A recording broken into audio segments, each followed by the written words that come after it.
welcome again, people. Welcome to another town hall. You know that our main goal in these meetings is connect people and get more know about each other. What is the community building all across the globe? So it's more to connect more face to face, even virtually. And we know in Rare Bloom, we stay there, we meet the community, and we know the importance that what we are doing here today. So this is a nice town hall that we organize in collaboration with MENA. I don't know, Juan or not, if you want to say some words, how it was collaborate and build up this town hall. So hi guys, I'm Natalie from the MENA Town Hall. Yeah, it's very nice to have you guys here. It's very exciting for us to collaborate with the European Town Hall to get this going for everyone. And we really hope you guys enjoy the Town Hall today. Outstanding, thank you. So, you know, it's more close meetings to have a chit chat, to meet more, I know, the projects that the community is building. So if Juana, you can, or Natalie, you can open the slides, will be awesome. Yes, just one moment. So hope everything's well. Welcome again to the Artists and NFT Town Hall in collaboration with MENA Town Hall, a lovely meeting that we want to have great discussions about the NFTs and what happened, the importance of NFTs inside the ecosystem. Next slide, please. And this is our mantra. This is all what we say. It's in different languages. So I will need help people who speak in Dutch, German, Portuguese, French, and Italian. So Davide, as always, you can start. Thank you, Mauro. Let's start. Benvenuti all'esperimento. Les choux poivron, quebra. Anyone here knows German? Fehlende Dokumentation? Yes. Swedish? Or no? No problem. In English, orient, overlord, and inspire. And anyone want to read our goal? Patrick, you are the main guest today, so. In English or in German? In English. No, fine. if you want in English or if you want in German. No, I'll read it in English. Our goal is to provide a safe and lively environment for you to explore the highest potential de la colaboración humana. Okay. Muy bien. Nice. Excellent. The last part in Spanish. Outstanding. So next slide. So we're gonna do it in Arabic right now. If anyone from the community would like to give it a try, please just hop in and get off of mute and try. And if no one wants, I can do it myself. So welcome to the Please. يمكن للأشياء أن تتعطل، أن تكون خالية من التوثيق الكامل، أن تختلف بين الإصدارات المختلفة، أن تربك أو تثقل أو تلهم. هدفنا هو إيجاد بيئة آمنة وحيوية للاستكشاف أعلى درجات القدرة للتعاون الإنساني. Woo! That sounds Nice. great. Well, and this is our little message to NFT artists and community. We want to extend our thanks to the CNFT community for constantly adding the growth of the ecosystem, despite being in a bear market. Bear markets are times to build. And in these difficult times of low interactions, the CNFT community carry on all the Cardano ecosystem and are working very hard to carry on all this community, to be on the road, to help to grow the Cardano ecosystem and onboard new people. So that's why we decide in this town hall and collaboration that like a little meeting to be with the NFT artists. Personally, I get know more about the NFT ecosystem and their importance at Rare Bloom when I see all the value that they are adding to this ecosystem and to this community and all the effort behind it.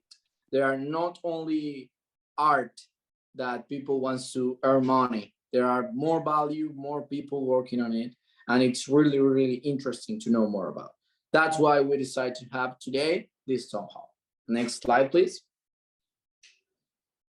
And that's why I want to introduce the first guest of tonight, this evening or morning. I don't know where are you seeing this all across the globe, but Patrick Tobler, do you want to introduce yourself? Tell us a little bit more about you.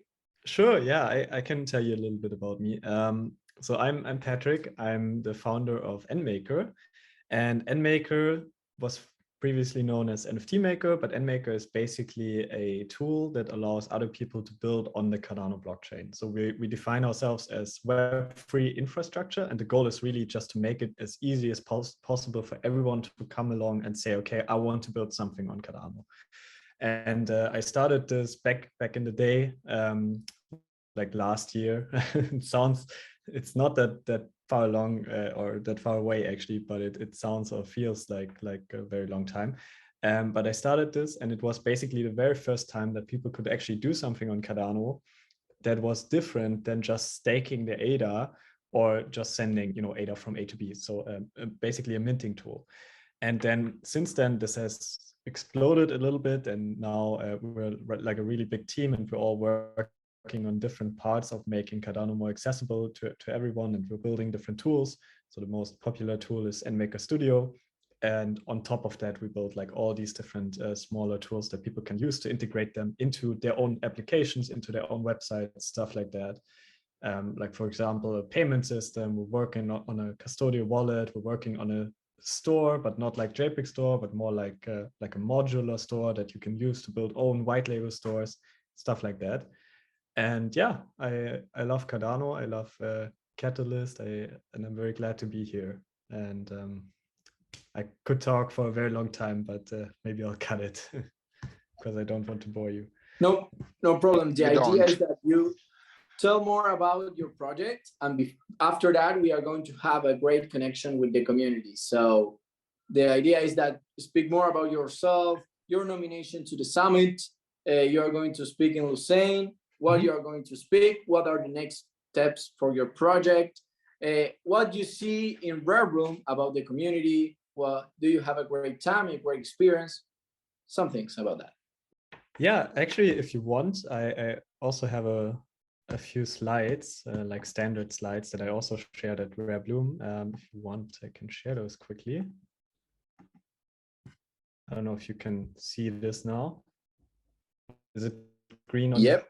Okay, good, cool. Then, yeah, so I explained a little bit already. We're Web3 infrastructure, and this on the right-hand side is NMaker Studio. And essentially what we try to do is we want to make it as easy as possible for others to come on into Cardano and build products on Cardano, because as we all know, Haskell is very difficult, programming on Cardano is very difficult, and it's not super accessible. So that's where we come in. And to do so, we developed like a suite of different tools, basically, that anyone can use right now. First one, as I mentioned, is NMaker Studio. So like a very big tool that you can use to launch NFTs, and it's basically the underlying foundation between everything we do. It's like an API that you can integrate into your own systems, and you can mint NFTs on demand and so on. It's quite powerful. And on top of NMaker Studio, we built these like small, we call them building blocks, which are basically no-code tools. Like for example, NMaker Pay, which is kind of a standardized checkout system that people can use to essentially emulate the PayPal checkout flow in their own NFT purchasing stuff on their websites, or maybe even in their own applications on the phones, or maybe even in games. And it's really easy to integrate. So that's why quite a lot of people use it. And it directly uses NMaker Studio as its foundation, basically. And for us, our main focus is always to onboard new people. And that's why we also are the only ones where you can actually pay with a credit card right now, because, we need to be there and be able to say, okay, if you never touched crypto before, how are you going to get an NFT, right? So that's why we integrated credit card payments. And to take that a step further, what we will be doing is we will be using or integrating a global account system that we call NMaker Account, which is connected directly to a custodial wallet. So the idea is, right, if you buy an NFT with a credit card, where does the NFT actually go to? Because you still don't have a wallet yet, right? You're not really onboarded into the crypto ecosystem. So you buy it with a credit card and then it just never arrives you. So what we want to do is we want to make it so that you have a very easy way of buying an NFT with credit cards and then just clicking on sign in with your Google accounts or something like that. And then you get the NFT automatically sent to that account. So we basically build a custodial way of storing NFTs. And that's like the first step for people to come into the space. And then afterwards, they can go and download Nami wallet or Daedalus or whatever they want. But for us, it's more about reducing the friction, basically. So that's something we're building. And the second thing we're building at the moment, and that is also heavily integrated with NMaker Studio, is basically a store. But as I mentioned, it's not really about being a competition to JPEG Store or Chaddy from Pluto's Art is here or any other stores that are coming up. It's more about creating something which is also white labelable and which people can use who say, okay, I don't want to be on JPEG Store. I'm launching, for example, let's say Adidas wants to launch new shoes or so, shoe NFTs, and they want to have their own white label store, and then they can integrate something like that. Yeah, and that's basically what we do. This presentation is a lot longer. I'm not going to go over the whole presentation, but it's basically about how we are trying to, figure out that like where NFTs are going, because at the moment it's mostly profile pictures and collectibles, and it's more going towards real world use cases like cornucopias, Book.io, and like just regular companies coming into the crypto space. So you want to have NFTs even if you don't have any like investment purpose or anything like that. You just want to use NFTs, and you don't even want to know that you're using NFTs, right? That's kind of the end goal. Yes. Yeah. And we're doing a lot of things, but I'm very open to questions. So if you have any questions, feel free to ask me. I don't know if anyone has a question about the platform, can raise your hand. But I want to ask that I see you that you are really connected to the community. You always answer via Twitter to the community. You are participating in a lot of activities. And how was for you meet the community face to face, for example, in Rarible? And if you feel more connection now with the community, and that allows to looking forward to the projects for the necessities of the community. Yeah, I think it was super important that everyone gets to meet at Rarebloom and at the NFTCon. It was like super good just to finally get away from the screens and meet the people in real life. I think that's like, I don't know, it just gives a new meaning to what we're building, because you know there are all these people, but if you actually see them in real life, it's just completely different, right? So I think the community is very important, and I try to be as active in the community as possible. But I also see myself kind of in the role of just growing the community, because it's still small, and Cardano is not here to have like a small community. Cardano is here to change the world and make it a fairer place, and enable everyone to use like this global decentralized financial operating system and stuff like that.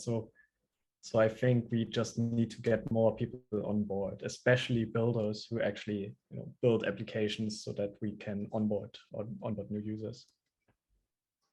But I see that some way we can say that Rarebloom and CNFTCon motivates you to be even more participating in the community, right? For example, I see that you are going to be a speaker in Lucerne. I don't know if you want to give us a spoiler of what you are going to talk about.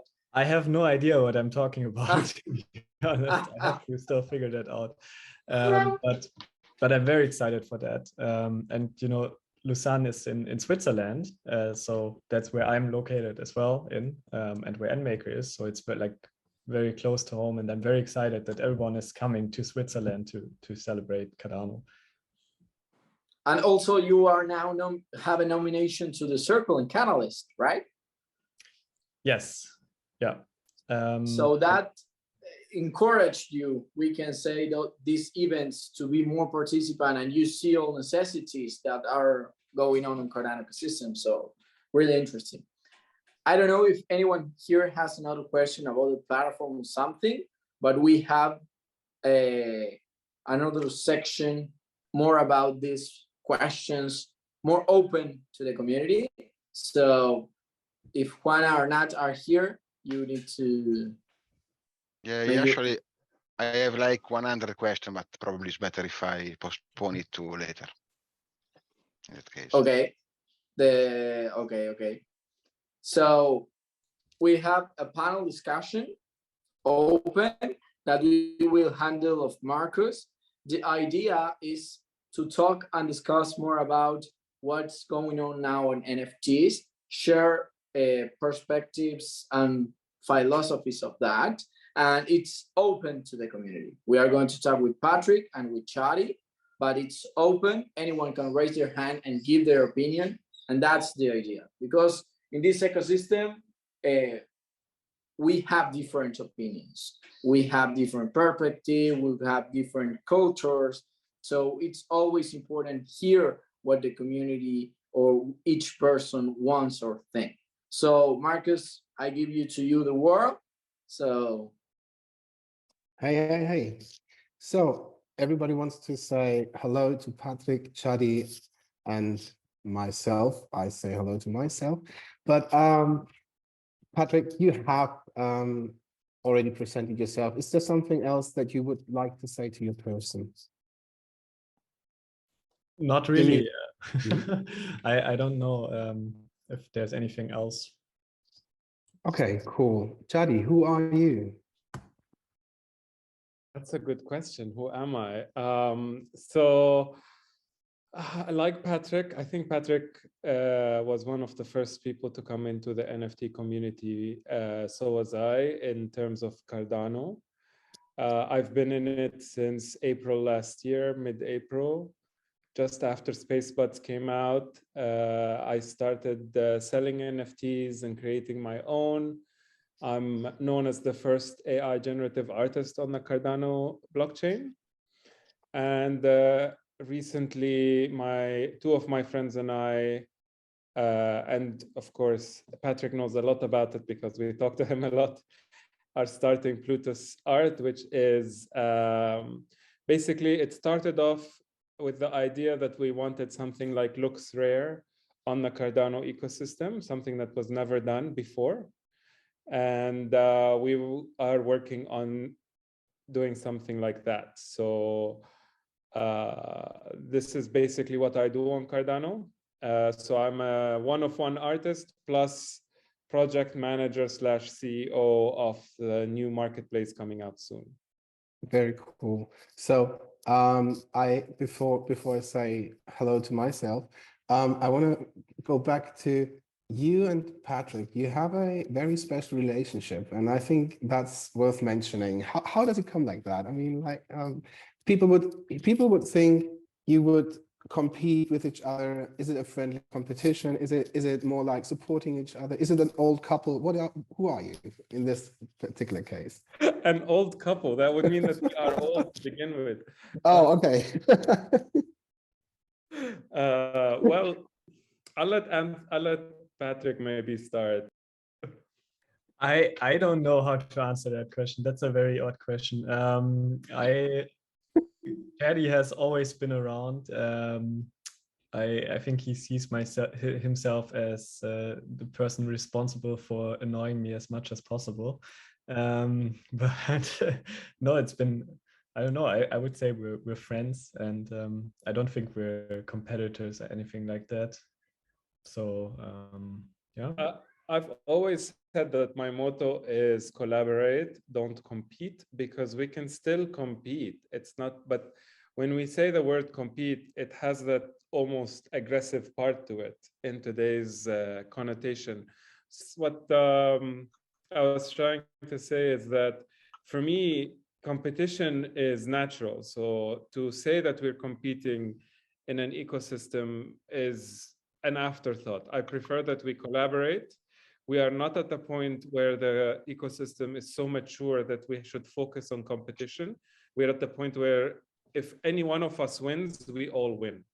So me wearing an NMaker t-shirt and hoping Patrick wins doesn't mean I'm not going to, because there's so much abundance at this moment in our ecosystem that us working in tandem, I would say, maybe not together, but in tandem is very, very important, because we need more than one marketplace for NFTs. We need more onboarding of artists or projects. We need more, like Patrick is doing so much more than just that, like payments and the custodial wallet. I think it's a great idea. He's one of the first to release the DIDs. So we're working on verification of people and projects. There's all of this that's happening. And to say that we should do it alone and centralize it makes zero sense to me. That's against the ethos of this community, and not only Cardano, just the blockchain and the crypto community in general. This is what we're here for, to decentralize. Awesome. And my relationship with Patrick would be more, as he said, like we have this business / friendly relationship, but also I have anointed myself as the person that will try to poke his buttons as much as possible. I think friends need that. I think so too. I think so too. But I would still love to have my plushie. We need to try give this to here. I thought my monitor was broken, but then I realized that everybody was nodding. So yes, I think you're hitting a lot of triggers here, and that's awesome.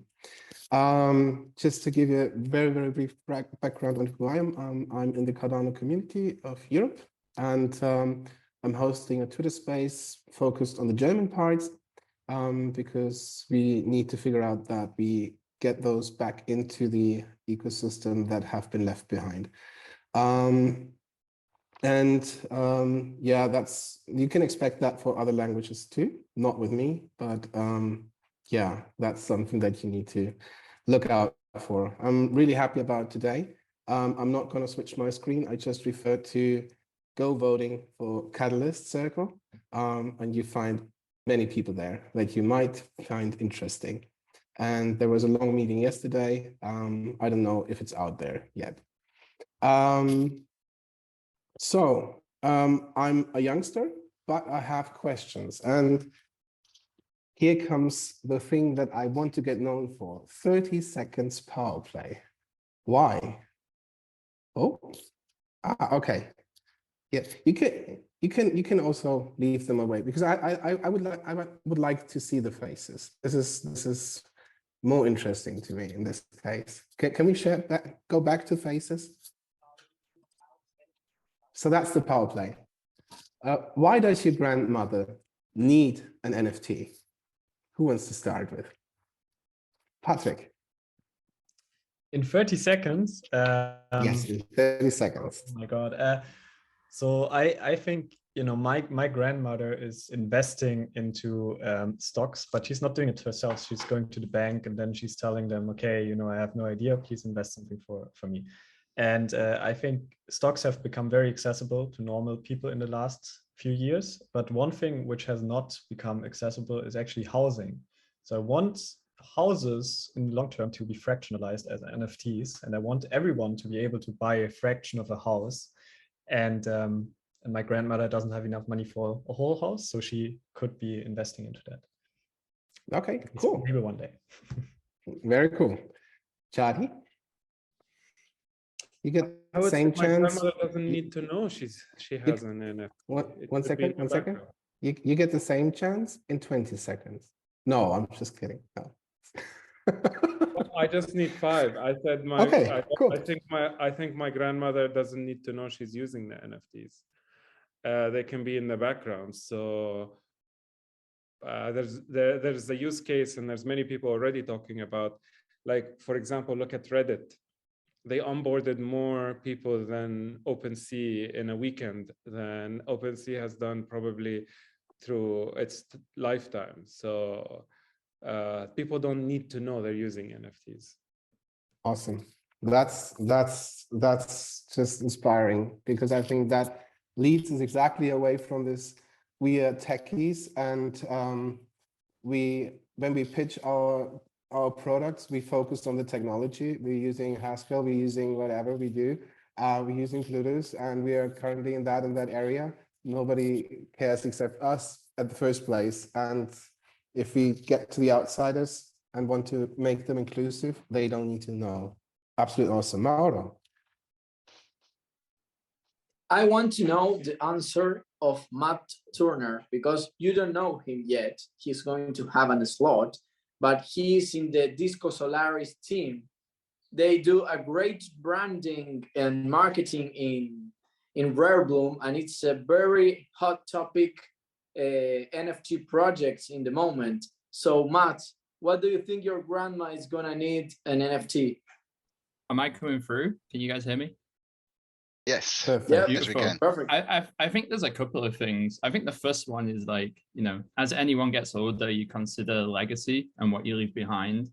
And, you know, you can leave behind immutable things on the blockchain that I think as we go on will be very useful, right? You can leave, you know, mementos or things about yourself or your life on the blockchain, which then could be passed down for infinite generations. And well, hopefully that I think will be very useful going on.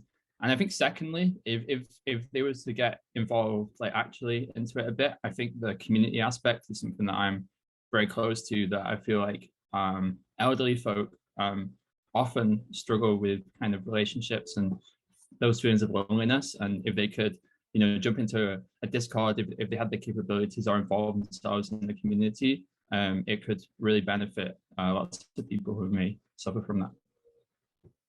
Cool. Awesome. Anybody else? Give it a try. I don't know about my granny, but I can give other kind of examples. I'm a game developer in my spare time, so I'm looking at the NFT space also from that perspective, and I see that there is quite a lot of confusion about it in the game development in universe. NFT are still seen as a very bad thing. People mostly thinks that they're used only for speculation and only for grabbing cash from people. And that hurts me a lot, because I'm also very in deep with the Cardano community as a member of the town hall, etc. And also having my previous project on Catalyst. So what I would like to do is to make sure that NFT can also be seen as something that is useful to people. And from a gamer perspective, having assets that they can actually own and do whatever they want with that, share them with a friend, with other wallets, without the need of having a value of hundreds of other, for me would be a very good goal to reach. Okay. Just go ahead, Sebastian. Yeah, Awesome, thank by you. the way. So, yeah, well, basically, my grandmother passed away a number of years ago. But one thing I remember vividly from that time is that her will was very complicated, because she changed it over time a few moments, and no one knew which was the latest version, which one was the complete version, which one was partial. And what I thought is that will could be an NFT, right? And every change could be updated using the blockchain, and the will could be secret using something like zero knowledge proofs. So that way we can have a use for the NFT beyond art, right? An NFT for like a will, right? Something personal that can be protected by the blockchain. And once, you know, we all have to die, right? Once that happens, all our legacy, all our goods can pass in an objective way to whoever, right? Whoever we choose. So that would be my answer. Yeah. Clint. That's really cool, Sebastian. I guess then when your grandma updates her NFT, everyone in the family would get a ping saying, hey, grandma's updated her will. Go check out the latest version on the blockchain. That's pretty cool. Yeah, I had another question just about, basically, I heard some people criticizing the NFT market recently, saying it's quite illiquid. and that volumes has dropped drastically since last year. And I was wondering, what kind of solutions do you see to this kind of problem within the market where people say, you know, these floors are artificial and there's no liquidity really? Do you see any potential solutions to this? Who wants to start, Patrick? I can take this. Yeah. So, you know, for me, that's really tackling the root problem, because NFTs are like, it's not sustainable to have like so many derivatives of the Bored Apes, right? At the moment, we just have so many collectibles, and it's just hype after hype after hype, and it's always the same kind of dump and pump and dump scheme. And it works for some collections. They're really great ones out there because they earn money and then they build like a sustainable ecosystem around their project. But it does not work for every single project. And I think personally that those things will go down a little bit and they will die out in many cases. And then what we really need to see is we need to see applications like Chaddy you mentioned earlier, which use NFTs in the background where you don't even know that you're using an NFT, but the NFT is actually solving a real problem. Only that's what matters, like solving real problems for real humans. That's how you get more people to use NFTs, and that's how you get NFTs to be, you know, what they're supposed to be. They're not supposed to be an investment vehicle or something like that. They're supposed to be a technology that can be used and applied.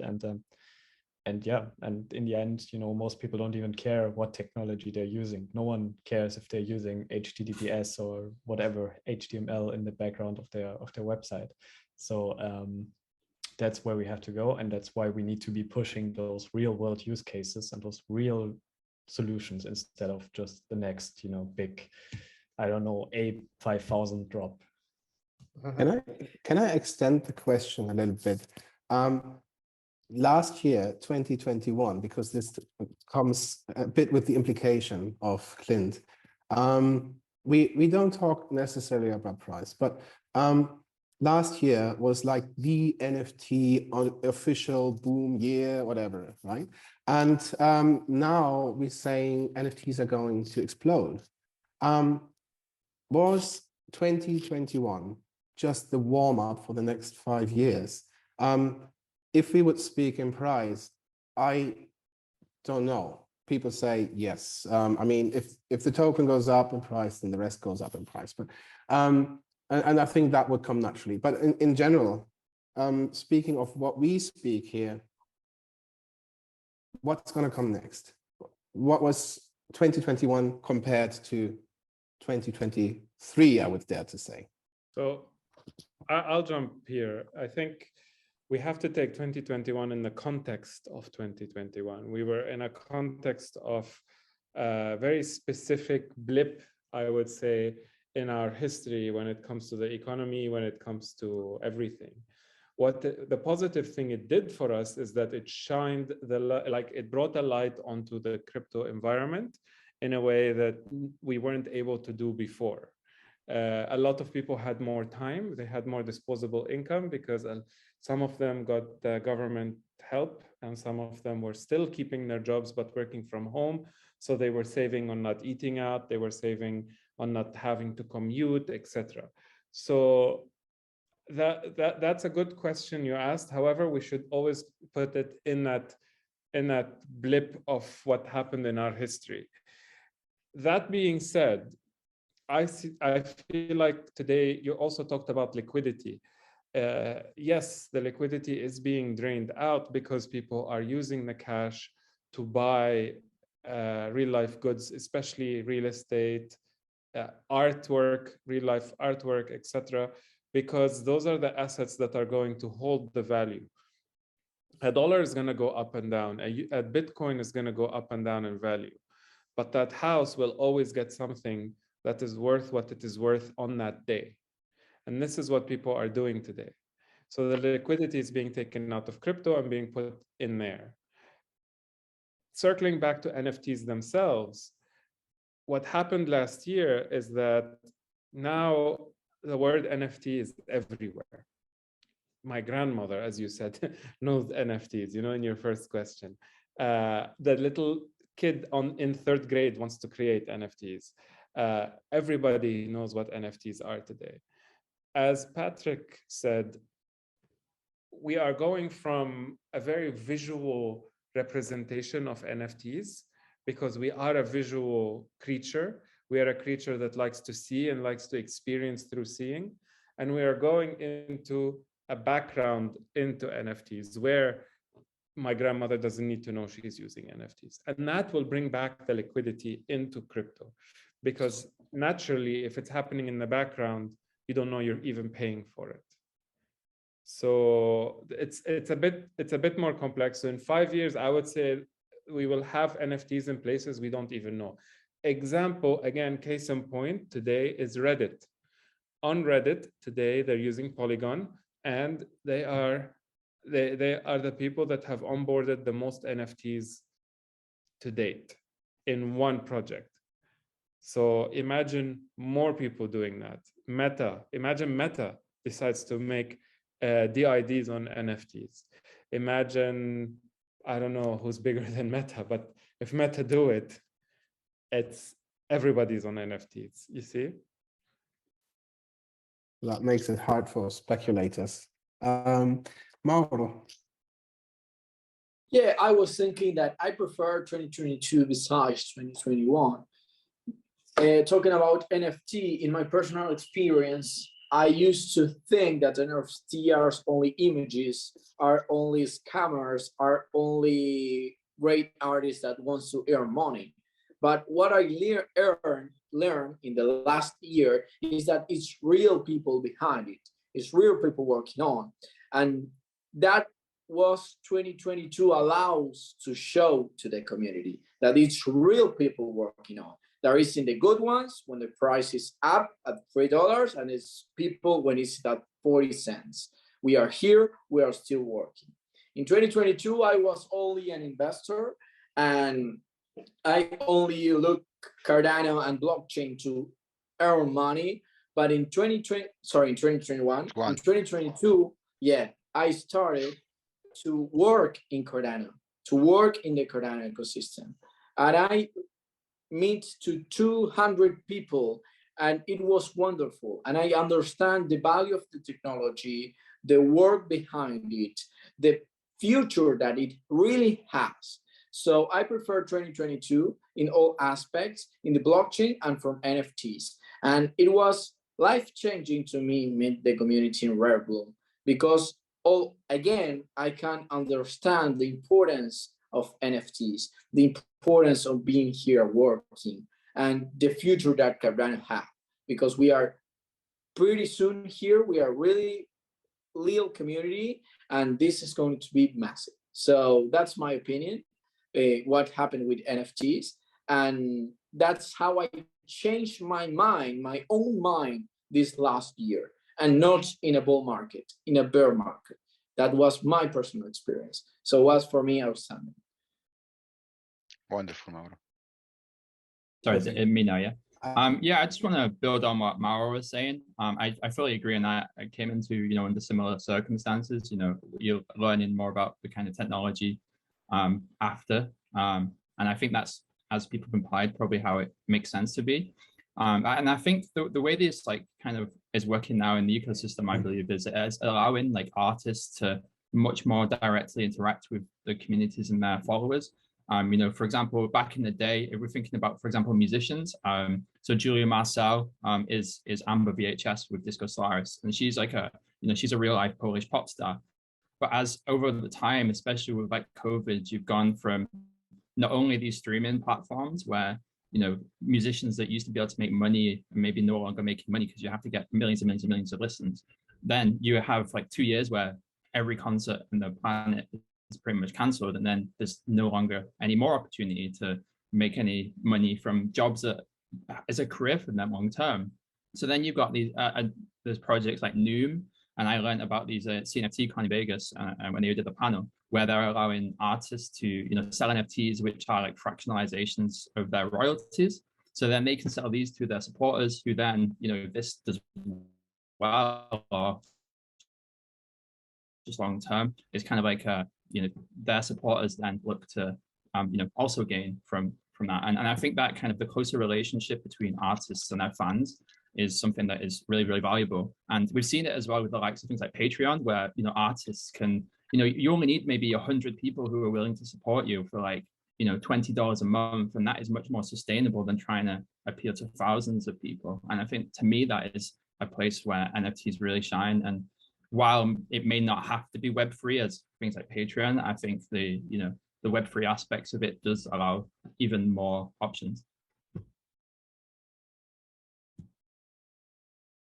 I posted the order in the chat. Juan and then Clint. Thank you, Marcus. How are you all? Mauro, if there's an option that I can share the screen for a little bit, I'm going to show something that people will like to see. Yes, sure. Juan Pablo, I know him. So Juana, Perfect. Nat, can you give him permission to share screen? And next time I would say Juan Pablo. I'm so sorry. It's okay, Marcus. Don't worry. Don't worry. Don't worry. Well, meanwhile, thank you. I have right now the permission just to share.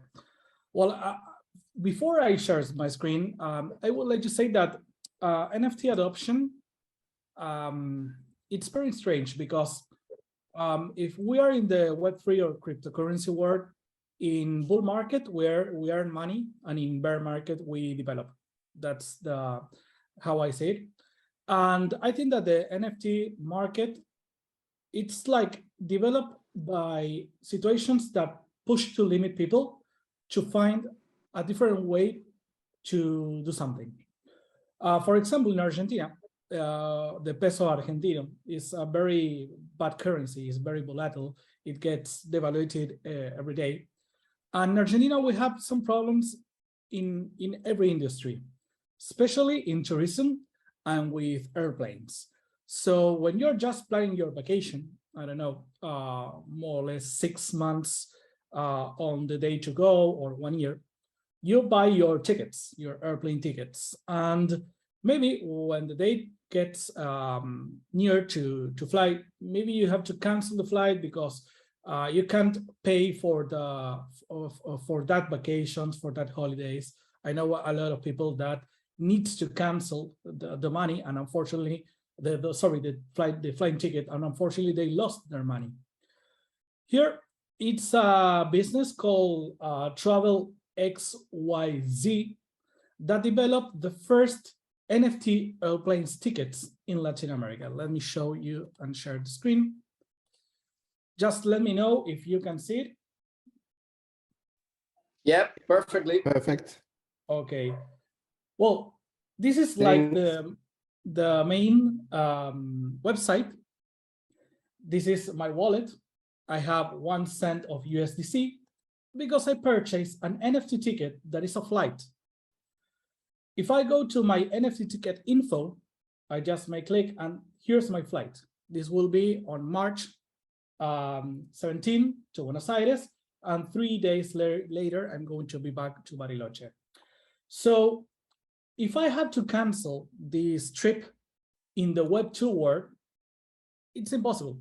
I have to leave the seat free, and someone is going to buy that seat to the airplane business, not to me. With this NFT ticket, I can sell it. So this is the first time in Argentina, and I think that in Latin America, that 72 hours before the flight gets on the air, you can sell your NFT ticket. If you cannot assist, yeah, this is real, this is live, and it's wonderful. And I paid $41 from USDC just to be able to have a round trip to Buenos Aires and to come back to my town. And there's no issue with ID card or whatever. You just show that and you're not going to be deemed a terrorist if you want to go somewhere else. No problem with that, Marcus. No problem with that, because at the very beginning of the NFT, you just load your personal ID information. But if you sell the NFT ticket, the person that buys the NFT must fill the correct information with the ID, identification. Exactly. This is for example, I bought my ticket to Denver using ADA with Traveler, and it's I like saw a that. travel agency and works really, really good. So that's all the uses that we can have. Thank a you, Juan question. Pablo. Awesome, awesome. A question: has anybody seen something like that in other countries yet, or No, is I think it's Argentina amazing. the Because only basically country? until you have to travel, which is why I think it's 72 hours, because they have to check in. Until you have to check in, you can change the name as many times as you want. Exactly. And this is NFTs, they are made on Polygon. This is amazing. Polygon network. Yeah, this is amazing. And this is an adoption. I think that Argentina, unfortunately, lives on emergency lifestyle. So it pushed to the limits to every developer to think solutions to the everyday. So Patrick, you know what you have to do next, which bridge, right? Yeah, I see it. I see.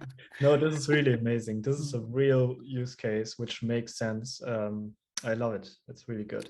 I've seen something similar, which is on the bridge. It's am I allowed to use other projects from other? Yeah, right. Okay, let's just say it's you beep it out later if I can't use it. Only use NMaker. Never anything else, except especially not Kudos art. Okay. I'm just kidding. No, there's one project. I don't know if you have heard of it. It's Scotty, and they use this this transfer of NFTs between blockchains, and they make it very visual. You literally take the NFT and you swipe it up, and it should be in another blockchain. I don't know if you have seen it. If you didn't, for those who are coding, I would like to have a look at this and to give some feedback, or because on the UI, I think that the concept itself is pretty interesting. Yes, please. Maybe you can share your screen. No, I'm not going to go that far to Maybe in a share that now, breakout room because if I you think want. that that was already too much of a shill. So is it a bridge? Yeah, they make a visual bridge basically. It's built on, I think they started out on Polygon as well. I'm not 100% sure, to be honest. I just saw it back then. I invested, but it's the UI is pretty cool from what I think. So maybe we can adapt something of that. Yeah, I can post a link in there. Cool. What I always was interested in, and is the Cardano NFT designs, or should we just call them CNFTs? It's pretty distinguishable, meaning the art is very, very different. And who's talking with me here? Yeah, I muted them. So it's very different. And is it, why is it? Are our artists different than the other degen arts, if you would like to? What happens? I mean, if you look at our apes versus the other apes, this is a world. Where do you find them different? How did you figure out that they were different? Because I don't see much of a difference. I see PFPs, which have different styles, yes, but we still have the cute PFPs. We still have the artistic PFPs, which was like Ore that came out 2 days ago in the latest one. We still have the ape PFPs, just not exactly the same as the apes we've seen in the Bored Apes. So there's a lot of similarities, I would say, more than differences when it comes to it.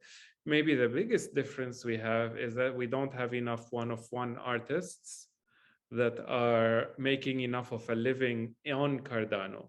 We have it on Foundation, we have it on Super Rare, we have it on Tezos, we have it a little bit on Solana, not as much, but Tezos seems to be, other than Ethereum on Foundation and Super Rare, we have Tezos, which has curated itself into a very artistic blockchain for NFTs. But otherwise, I feel like we are too similar to others. We haven't differentiated ourselves enough. And I would even debate if we need to differentiate too much at the moment.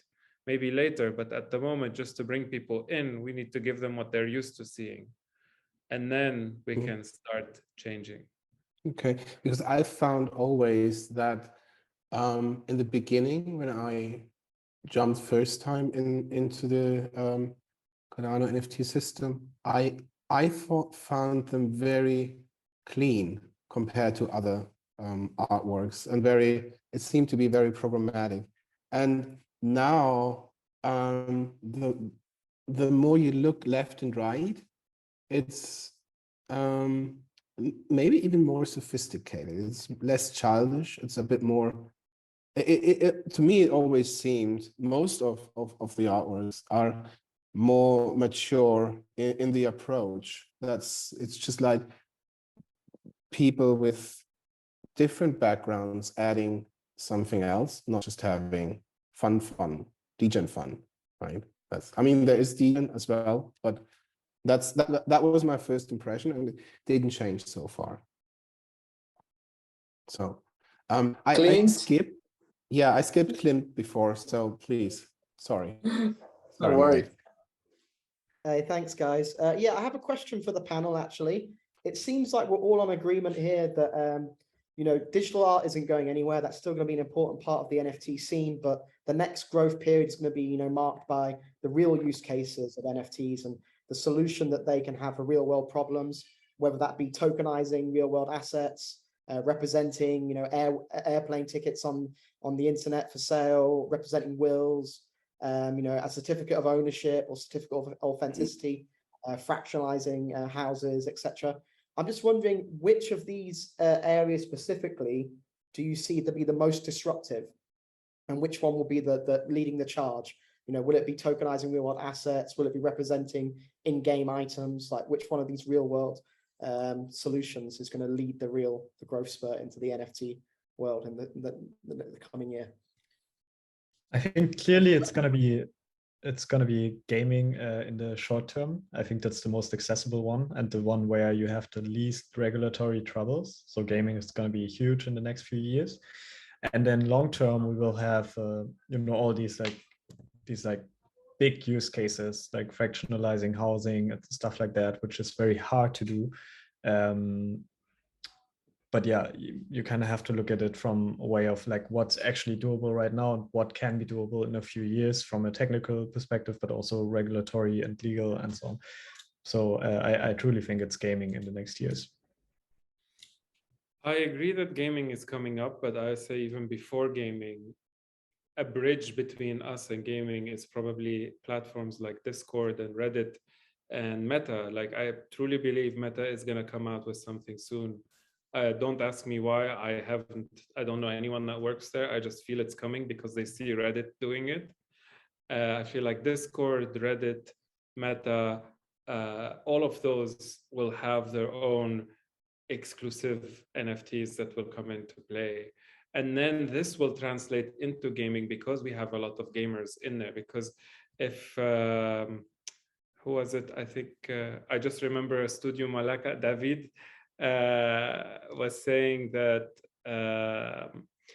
the gaming industry in general at the moment is not very open to NFTs. So I think before we get into the gaming, that's where we will go. And I agree that in the long term, it will be more real life use cases.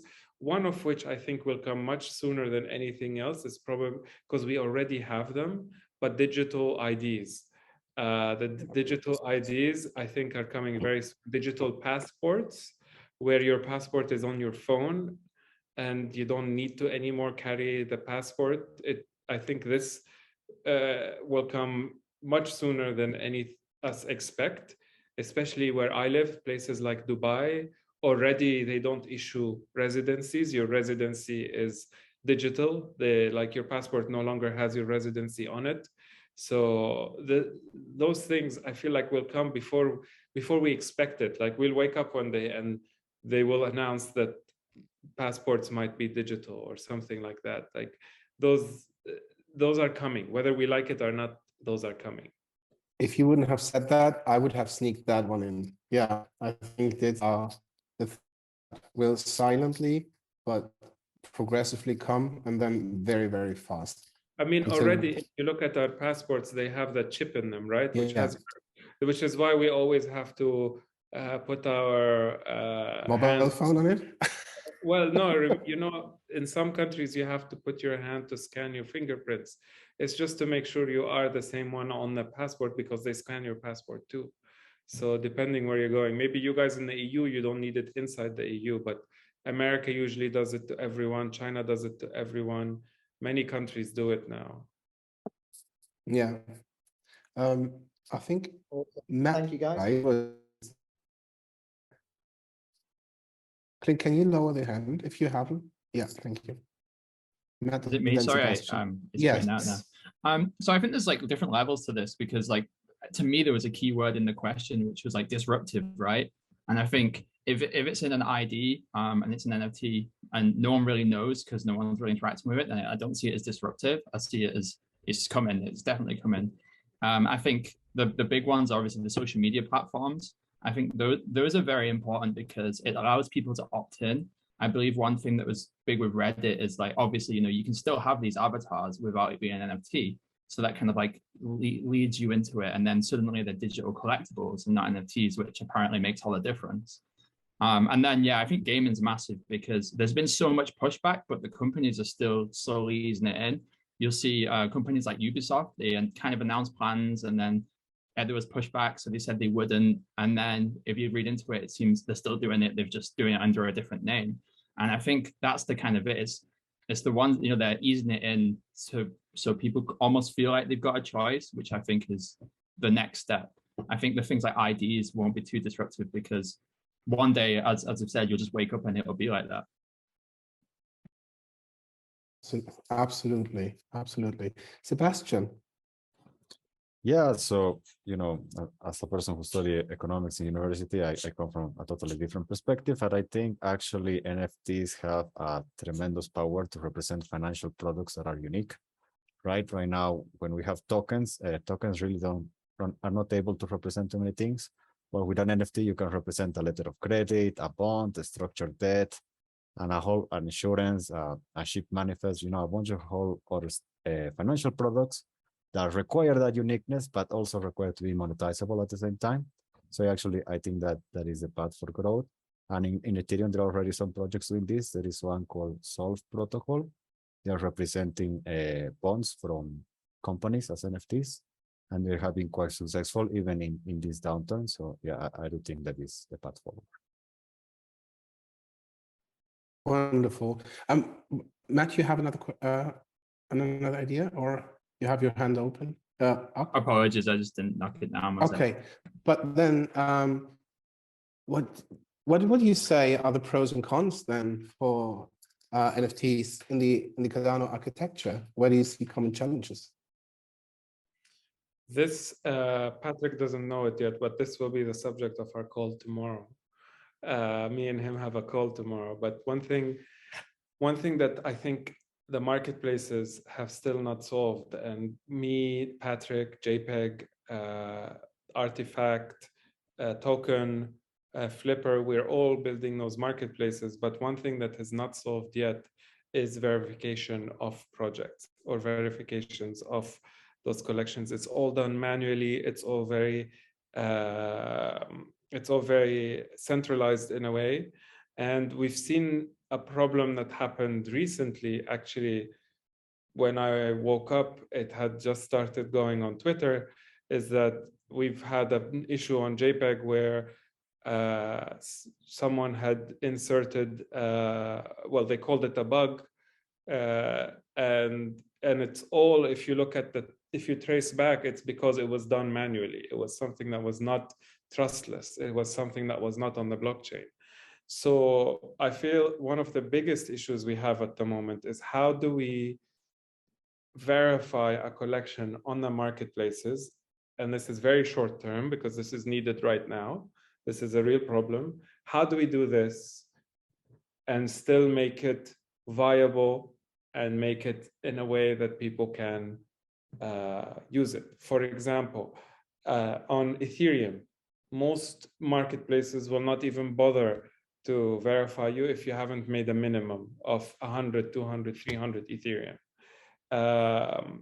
On Cardano, the issue, in my opinion, even though I am an artist and I want my stuff verified.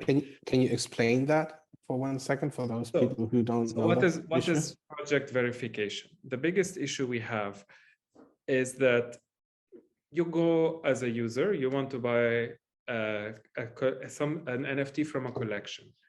You go on the marketplace, and on the marketplace, there is those collections. But how do you know that this is the actual one? How do you know this is not a fake? On Cardano, we have something known as policy IDs. Policy IDs are kind of your signature that is attached to this collection. Now, a project might have many collections. For example, Disco Solaris today have a drop that came out, but tomorrow they want a second drop, which will probably fall under another policy ID, and so on. So in 2-3 years, they might have 10 policy IDs. How do you know as a buyer that those are the 10 original IDs that belong to Disco Solaris?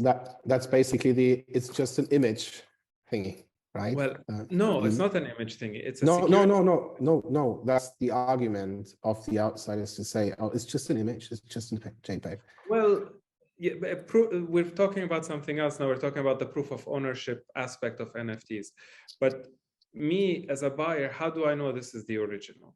At the moment, there is no way to do it, or there are ways coming up, but there's no standard, I should say, in the community that has decided on how to represent those things in marketplaces.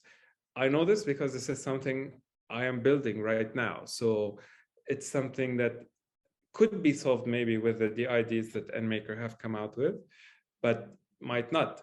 So it's really something we need to sit down as an ecosystem, as an NFT marketplace ecosystem, and decide, maybe even with IOG or not, because they're not the best for NFTs, let's be honest.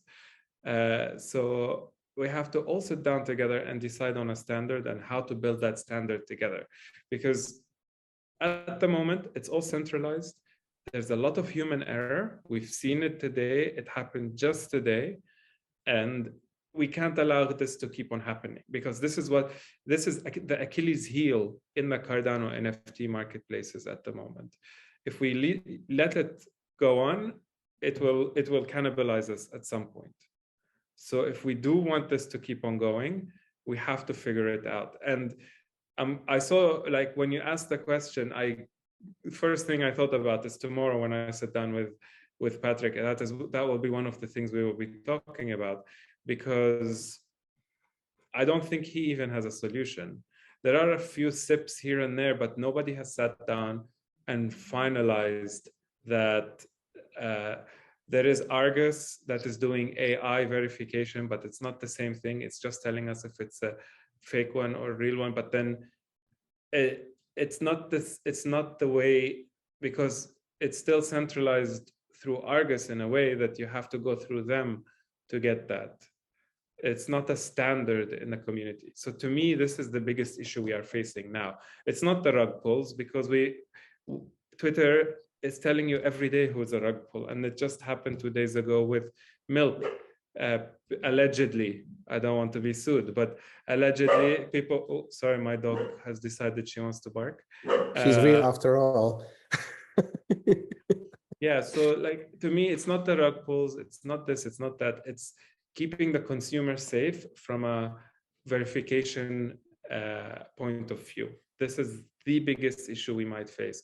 Of course, you can do your own research, because every marketplace has the policy IDs listed.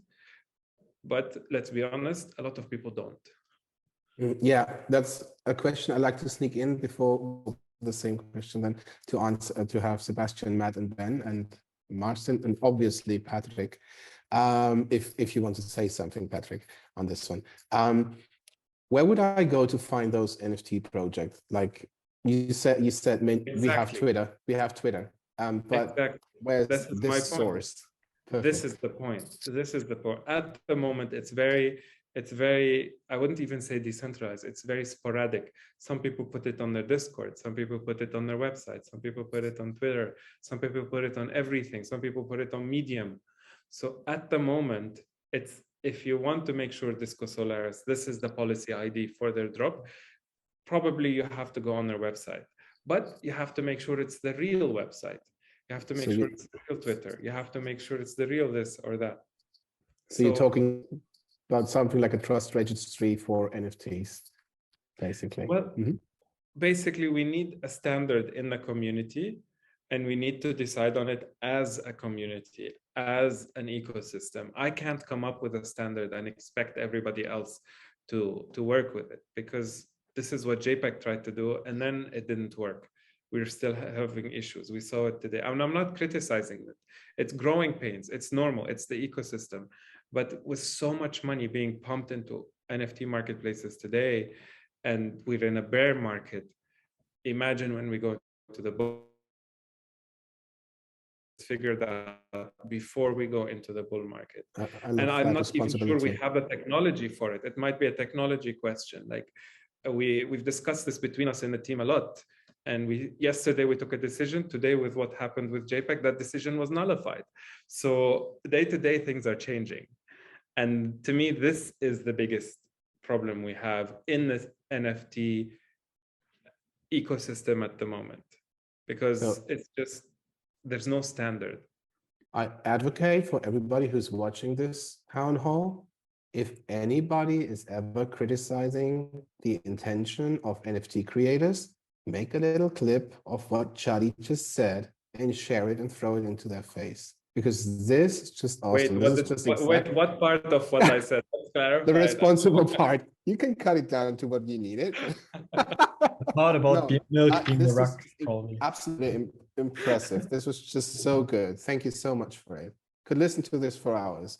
But we keep it for another 15 minutes to keep everybody in there and to keep some rolling. And then after that, we have the breakout rooms. Patrick, please, first, and then we start with Sebastian, Matt, Ben, and Marcin. I don't even have my hand up, but I have no choice. Sorry, man.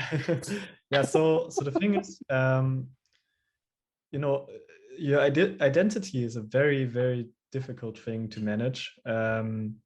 Identities change all the time. Like I have a different Twitter account now than I had like a year, or not a year, but a few years ago. People change their names, people get married, people die, and so on. So identities are extremely difficult to manage. And that's also... I won't.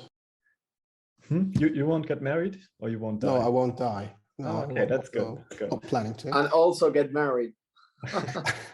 I did already. So the thing is, basically, identities are difficult, and you will never have the perfect solution to verify the identity of a project and connect it to someone, in my opinion. But what we can do and what we should do is in crypto, we basically put the focus on the individual, right? We say, okay, you can have your own money, you can manage your own money, you can send your own money, you don't have to trust a bank, and so on. And you can still do so if you choose to, but in general, you should be able to do it in a decentralized way and really have ownership over something.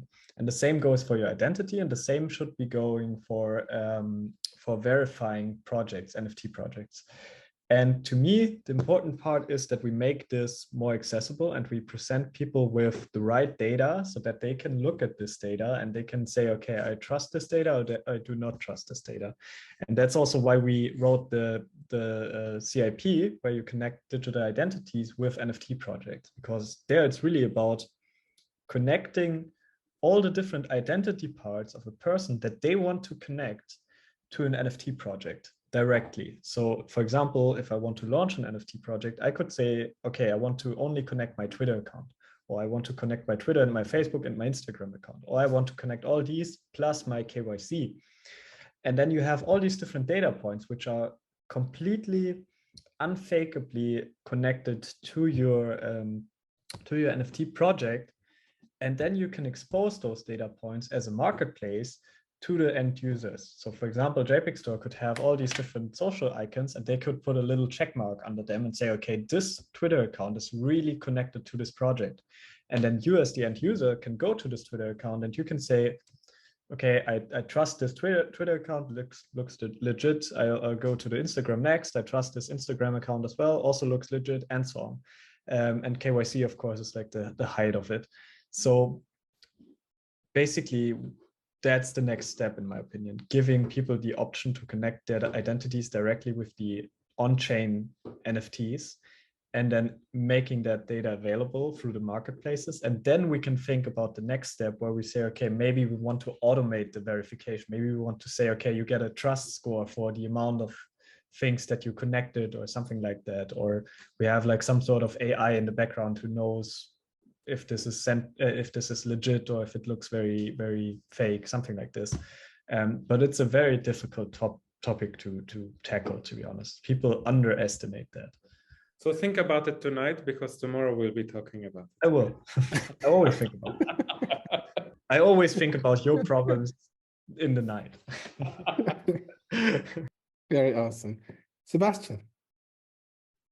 Yeah, so a problem I think there is the expressibility of the native standard, right? So it is great that we can mint NFTs directly on the ledger and we don't need smart contract like on Ethereum, not only for security reasons, but also for parallel transactions. But then when you try to make an NFT to do something more complicated and you need smart contract, and then the jump in complexity is much higher than when you're on Ethereum, right? On Ethereum is much more smoother. For example, doing decentralized royalties, right? On Cardano, probably you cannot do that because we don't have access to a global state. So royalties can always be enforced by the marketplace. We all need to compete to an agreement about that. And there are things like maybe doing fractionalized NFTs, right? That's much more complicated again on Cardano that is on Ethereum and things like that. So probably the design of Cardano is a set of trade-offs like anything. And some of those trade-offs are very challenging for NFTs. Which would potentially speak for using different blockchains at the same time. Could we do that to accomplish those things? I mean, probably you could use Milkomida if you want EVM architecture. Well, but then when you bring in Milkomida, the biggest problem with that is, and the biggest criticism is that you are using Ethereum. And Ethereum already has, like the Ethereum blockchain already has those vulnerabilities you just spoke about. So it's not really solving the issue at the moment. And Sebastian might not be very happy that I said that, but it is what it is. But then we're still falling back on the same place, which is what Patrick said. Identity at the moment is just not easy to manage. And as a marketplace where a lot of ADA is being traded, the question now becomes, who is responsible for the verification? In my opinion, this is what we need to be discussing. Because of the ethos of crypto is do your own research. So should we as a marketplace educate and tell people how to do their own research and let them go do it themselves? Or should we make it easier for them? And then look at the little checkbox. But that little checkbox, as we saw today with what's happening in the Twitterverse, you can go look it up. Those checkboxes can be manipulated because it's a centralized system that is done manually. So what do we do? This is the question.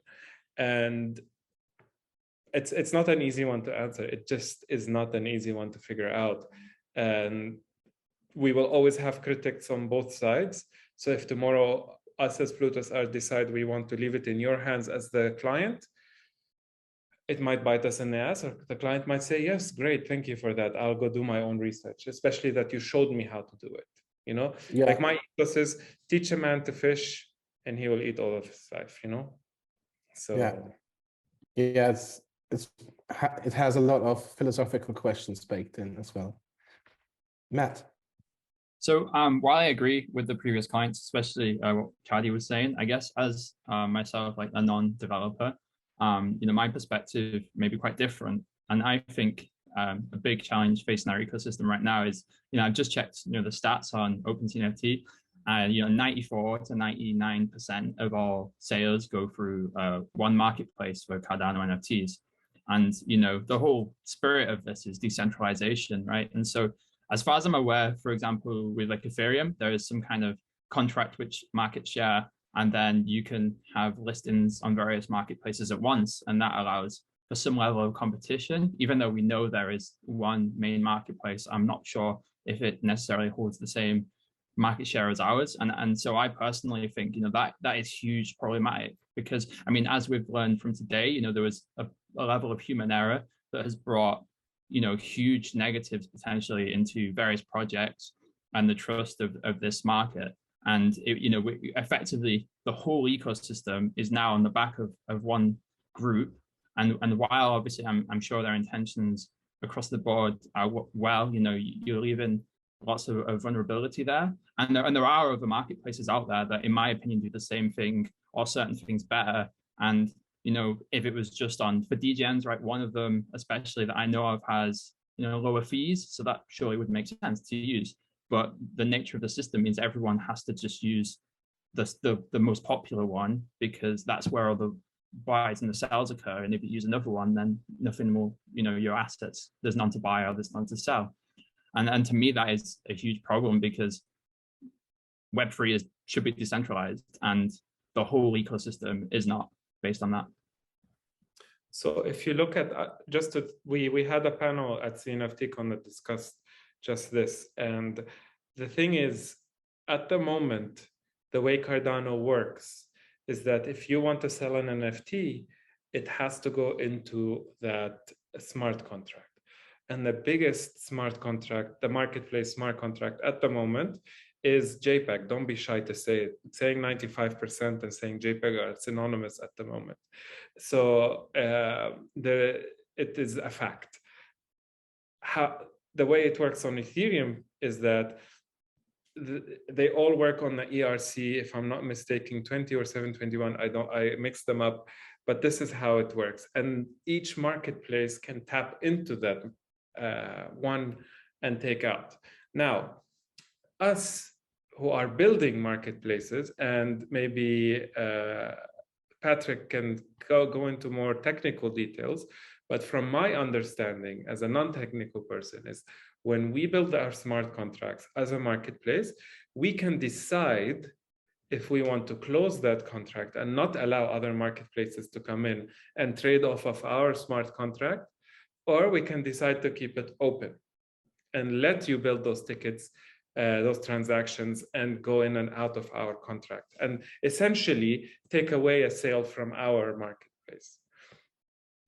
Now,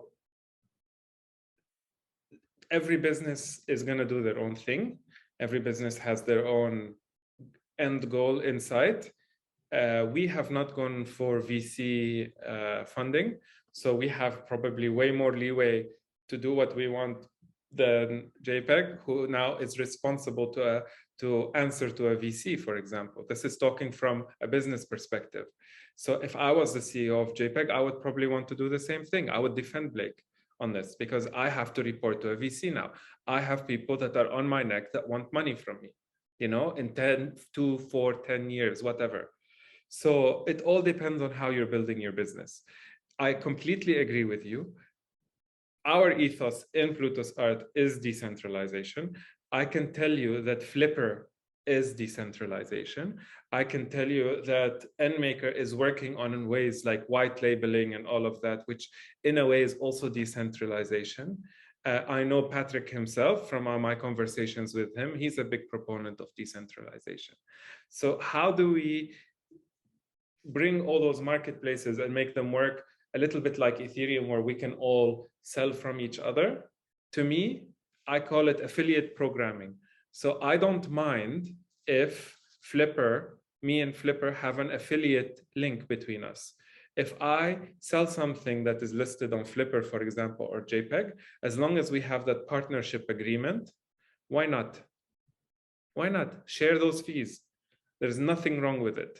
in my opinion, because one, the sale at least is being made, so we're both winning. Two, the projects are winning. They don't have to tell their people to only go to one marketplace or another. You guys know as Disco Solaris, so you can say list anywhere, it doesn't matter to us because you can still buy and sell. So there's a lot that we are slightly behind on Cardano because of the way the smart contracts are built and because of the native asset functionality of NFTs that we have on our blockchain. So I can't criticize them. I'll be very honest with you. Even I would love to, but I shouldn't, because this is their business. This is how they need to run their business. So they decided to be centralized. We'll see for how long. Once we are out, once Flipper is out, once NMaker is out with their marketplaces, once Artifact picks up again, once Token picks up again, once all of those start picking up again in a bull market, we will see how it will work. Yeah, I think the transparency part is the thing that we all kind of potentially decide upon, and we need to think before we add an VC to our business model, how transparent we want to be.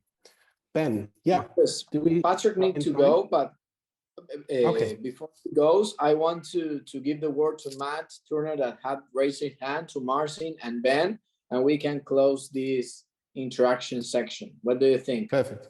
Yeah, sounds great to me. So Matt, please, you have raised your hand, and Matt, are you there? Yeah. Mine's down, I'm pretty sure. But I can jump in, Mauro, if that's all right, just quickly. Yes, Ben, and before you, Marcin. Okay. Before me? After well, no. Okay. Ben after first, you, and then Marcin. I say ben. Thank you, Patrick. Thank you, Patrick. If you it was a quick question for Patrick. It was a Patrick. It was a question for Patrick. That's why. Yeah. It was just a quick one. We're mixing up slightly. So Patrick, if it's cool, I just wondered if you could share some alpha regarding NMaker token. Some future utility that we'd love to hear. Just before Honestly, we run up. The utility hasn't changed. The utility is still what we planned in the white paper. So basically, that you have like a decentralized verification method for artists. I think that's also a step towards making it more safe for users, basically. But yeah, what else in terms of alpha do I have? Not much. We have, actually I have one thing. I can share a link here, maybe. Please just don't send the link out. It's not, so this is a very basic thing. So it's not ready yet, but just something new that we will be introducing very soon. And it's the first part of our marketplace, actually. So, yeah.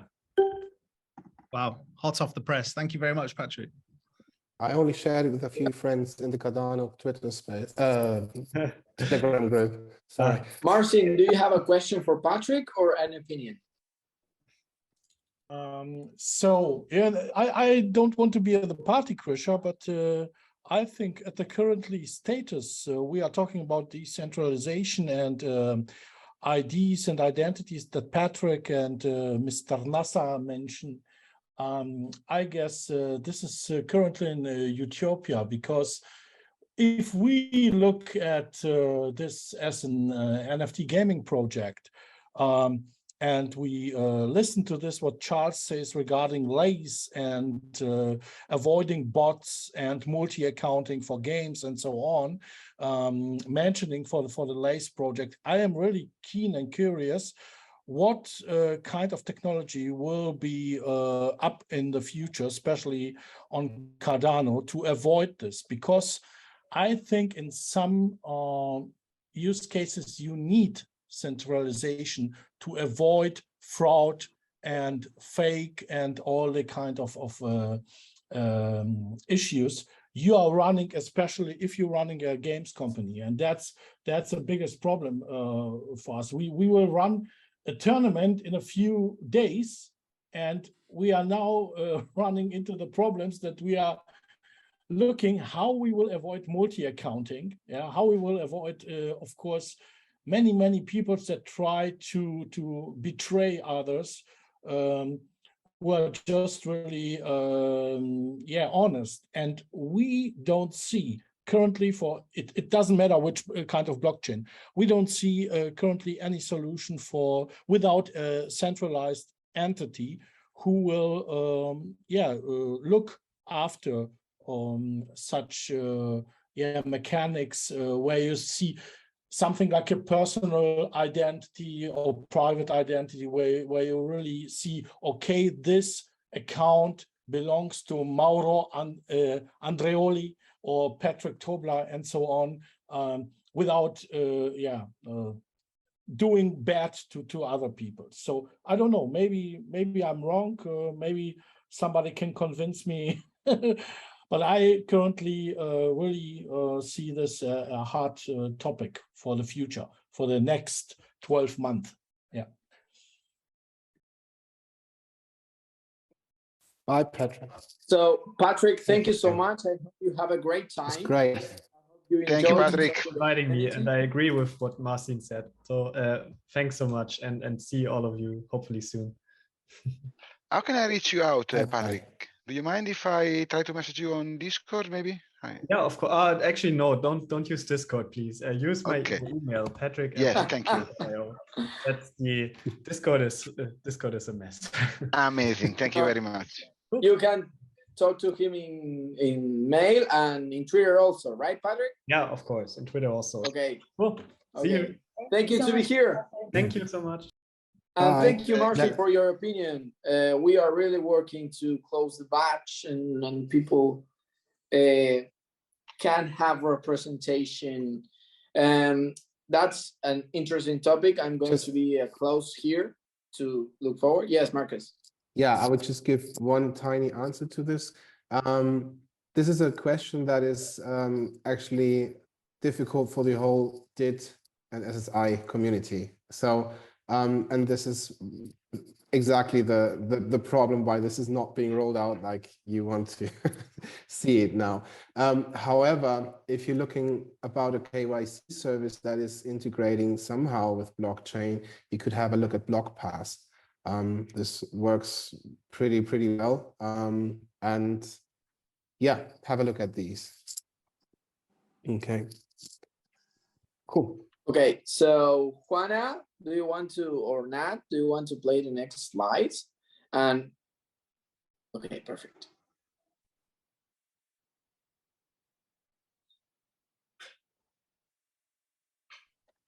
It's loading. Okay, so we have another guest, super important. It's the trending topic of the moment. Projects have a great branding. I was with the team talking and discussing Rarible. It's Disco Solaris NFTs. I want to look in my cell phone the picture that I have with the neon. But Matthew, welcome. I want that you share a little. How was Meet the community? How this project start? I know that a lot of people is putting the NFT in the profile page on Twitter and want to know more about this project, and the community also wants to know. Hello, I'm coming through, yeah? So I'm Matt or Badger. I work with Disco Solaris. Just a quick question, like, do you have more slides, or can I share my screen just so I can like run through some points? Is that okay? Yes, of course. Is that okay? I've just got some like browser tabs up. Yeah, sure. And check this. This is the picture that I take in Rarible. Oh, amazing! I wasn't ever at Bloom, so yeah, I never got to see it in the flesh, unfortunately. Okay. Which there's fun reasons which I'll go into as I'm talking. Can you guys see then my tabs and so on? Yes. Cool. So effectively, so Disco Solaris, what we're trying to do is create almost like what we're calling like a decentralized universe. So we're looking to make almost like a new storytelling model where we effectively built the foundations, like the spine of the body, and then we're inviting all the community to build alongside us. And lots of this kind of like blurs reality and fiction. You know, people half the time, you know, the things that go on, you know, in the universe also are occurring, you know, in real time. So for example, when we launched, you know, we brought out music. So the part of the core founding team is a real pop musician. So she's released music within the universe as Amber VHS, which is her persona in the world, right? I'm not going to play in the sound because, you know, but and so on. And so she's got, you know, a whole character and that she plays as in the world. And so we do this a lot on many different facets. And so while we produced like the kind of founding like narrative and art and music and so on, you know, we don't like kind of have like a large separation between team and community. You know, the community can build in the universe alongside us. And so, for example, in this Twitter thread that I made, like I ran through a lot of these things. And there's a very large group known as the JL Cartel. And they were actually the team that were at Red Bloom. So none of the founding members of the team were at Red Bloom. We were at CNFTCon. And so within Disco Solaris, there are like various teams, and it's almost like a permissionless creation system. So the developers and the people who are at Red Bloom, you know, they do have some level of like agency over the project themselves. And so these people, oh God, it's in the way, I can't move my tabs. Apologies. I don't know how to hide the Zoom thing to get through. So this team, sorry, okay, produced what they call Discoin. And this is effectively the 1-1 piece that's kind of reminiscent of Charles. They produced a fractionalized token called Discoin from the piece. And this is what they're using to power the economy of Neo Miami, which is where Disco Solaris takes place. And so this is like, you know, these guys have got so many developers and they work with so many people, and we're effectively making, you know, like a kind of governance portal for the city that the world takes part in. So for example, today we had a town hall, and there was between 20 and 30 people talking about how the funds for this may be distributed, what it be used, that we're building a catalyst system alongside SundaeSwap. So, you know, people can come and propose ideas of like, oh, for example, I want to build XYZ within Disco Solaris. You could then make a catalyst proposal, receive Discoin to then fund the, you know, creation of whatever you want. So for example, certain creations that we have, oh, I'm on the wrong website, they updated, is we have a 24/7 radio station that's set within the world called Moonlight Radio. And so while there's like this fictional component of a radio station on a planet that doesn't exist, you know, you can listen to this, and, you know, people do live radio shows. I have a talk show on there and so on. So this kind of, everything we do is looking to kind of bridge the gap between the Neo Miami world and Disco Solaris and the real world, and invite people to kind of build alongside us in that. And, you know, there is tons and tons of different examples of how this is working. So there's a DJ / producer, Nido, who is a very big part of our community, and he's released music within our world and sold it as NFTs. We work with the guys from Duo, who are building a card game similar to Cards Against Humanity, and they've just released in this week a Disco Solaris card pack. We're working very closely with the guys from Ada Gotchi, who they produce lots of different kind of utility kind of ecosystem bits on Cardano. And one thing they're big on building is a kind of a system where you could almost get NFTs and choose your own traits. So there's tons of different things that we've been doing. We've been looking to onboard artists from different chains. So this is a piece by Karib, who is, as far as my relatively big Ethereum artist. So yeah, so everything we do is, you know, kind of setting the scenes and the groundwork for allowing people to build alongside us. So for example, on my end, if I'm writing like law bits, you know, we don't want to tell all the answers. We want to allow people to kind of fill in the gaps themselves. You know, it's the relationship between like the core team and the community is very, very two-way.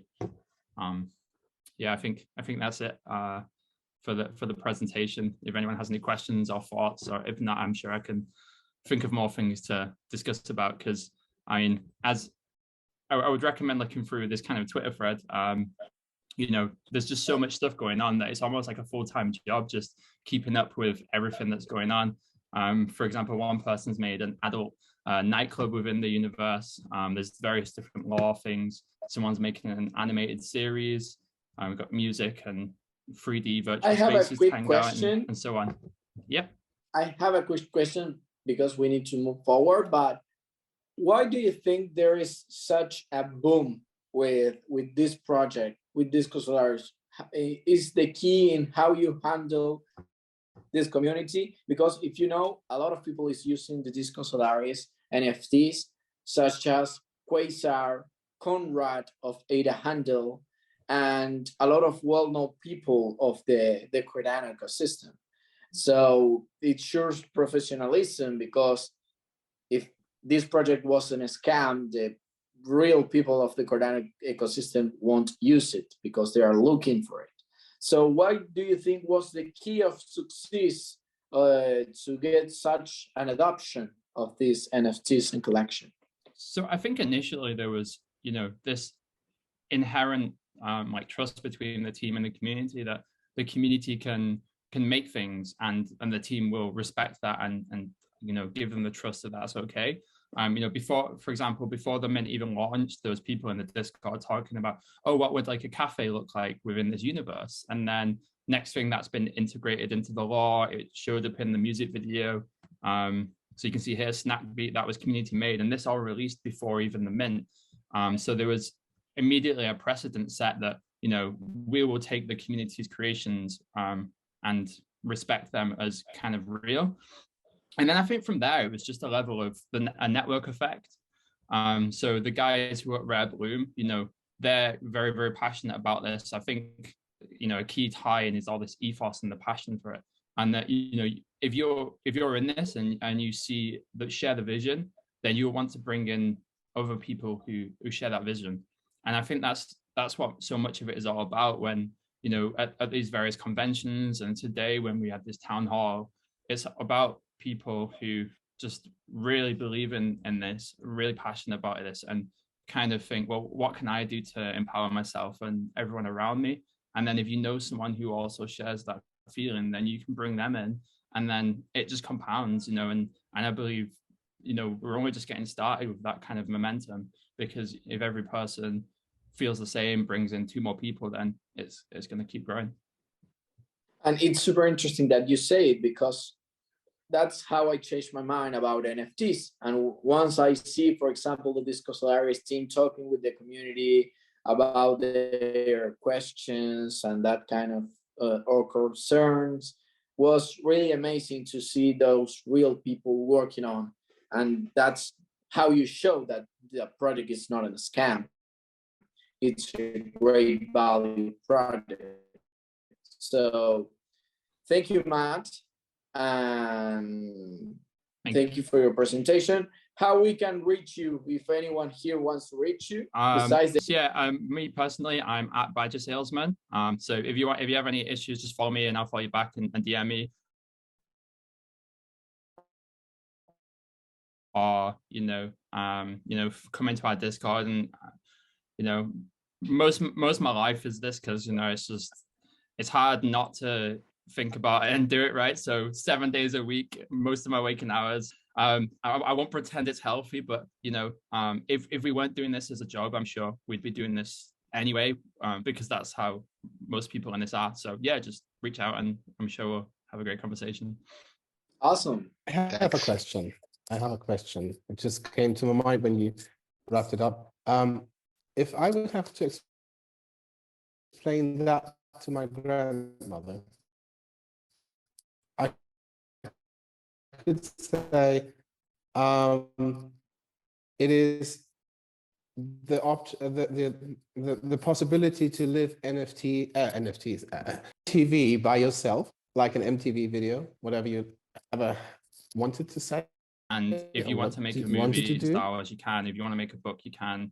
If you want to, you know, pretend that you live on one of those planets, you can. If you want to make friends with people who are there, you can. You know, it's about creating this kind of franchise of sci-fi narrative and taking it as far as you want. You know, some people might just want to have a PFP. Some people may want to make music. Some people might want to, you know, blur the lines between whether or not this is real. And that's how I see it. So remember, the European Cardano community makes different Twitter spaces in different languages, such as Portuguese, Greek, Dutch with Marcus, and Italian. We are working with Cardano Shift to make one in French. So we are expanding our front and reducing the gap between languages. So it's really interesting if you want to look forward for it. Awesome. Next slide, please. We are going to be fast. Remember, as I said, if you want to host a space in any language, just ask someone from the team. Next slide.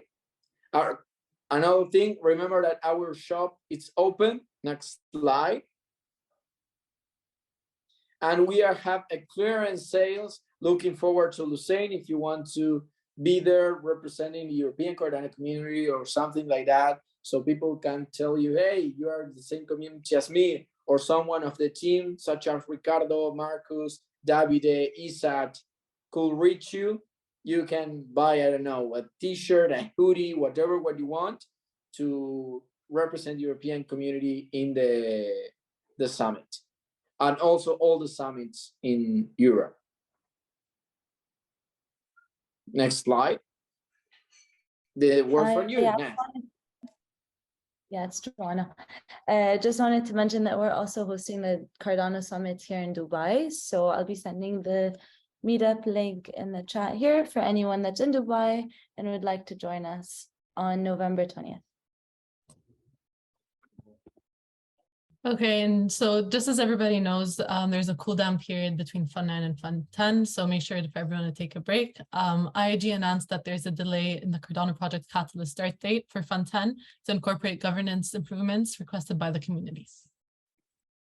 And if you are new to the community, there are a bunch of links for you to take a look through to get acquainted with the ecosystem. So you can subscribe to the announcements only channel, or you can subscribe to the mailing list as well. Here's the list for the European Cardano community social media links, and then the MENA town hall links as well.